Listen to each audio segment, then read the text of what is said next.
And some more positive news for WWE. It has appeared that Sami Zayn has re-signed a multi-year deal with the company, which is good for him. Sami Zayn, I think, fits in WWE. And the same thing kind of goes with Kevin Owens. I don't think either one of them should have left. I think they are now, because of all the other people leaving, they are kind of seniors now on the WWE roster. They've been there for quite some time, going on almost, I think, 8 or 9 years now for Sami Zayn, about the same time for Kevin Owens. God, it's crazy to think it's been that long since they were all debuting in NXT.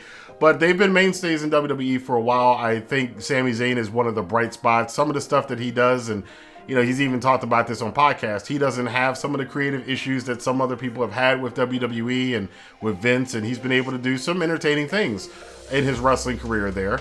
At 37 years old, where he is in his life and trying to get things together, I think it's a good fit for him, and I think he's fit well there.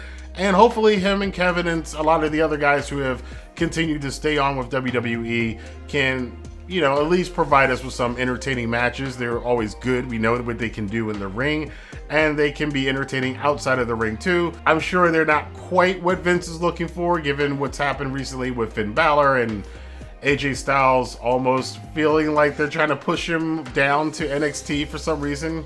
But whatever, as long as Zayn can be funny, I'm sure he's got Vince McMahon laughing, and I'm sure that we're going to have many more years, and clearly going to have many more years of Sami Zayn being zany in the world of World Wrestling Entertainment.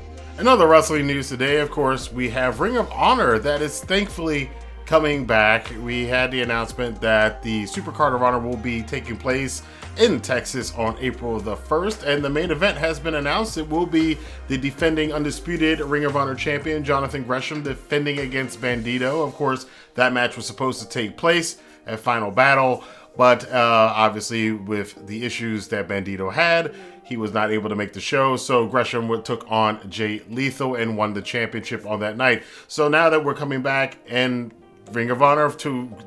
there's one thing you got to say about Ring of Honor that I don't think you can say about most of the other wrestling companies, WWE, AEW, even some of the other ones. Ring of Honor seems, especially in the past couple of years, when they say they're going to do something, they're going to do it. Now, a lot of times we get the companies, they say, oh, we're doing this, we're coming back, we're doing this, and then they don't do it. But Ring of Honor said they were going to take time off.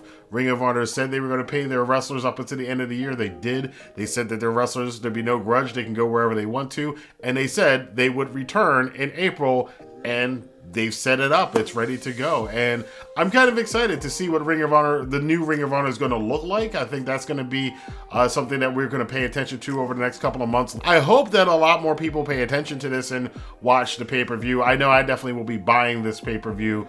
I intermittently buy Ring of Honor pay-per-views and watch them. They're not my favorite wrestling company, but I do watch them every once in a while, and they do have really good content. But I do think it is important to support this new beginning for ROH, and I can't wait to see what they're going to do. And finally, despite the fact that some people think it's political grandstanding when you don't think that people should be cosplaying, even kind of hinting at cosplaying as a Nazi. Why do we have to explain this to people today? This is ridiculous. But anyway, the whole Gunther Stark thing in WWE has been resolved very quickly. Thank God. Somebody in Stanford actually has some common sense about stuff like this. And the trademark for Gunther Stark, they've just let it go. So this whole thing is now pretty much over with. I don't think anybody's going to really worry about it. It'll just be probably a joke every once in a while that people will just remember every once in a while when they see Gunther that, we'll just let. But the one thing I am actually kind of curious about, and I don't think WWE audiences would do this, the NXT audience might be different if they're even the old NXT audience even still is part of the current NXT 2.0, but I wonder if the fans are just going to still chant Walter. I think that would be funny if they just kept chanting Walter the entire time. I don't think that's going to happen in the States. And since Gunther's time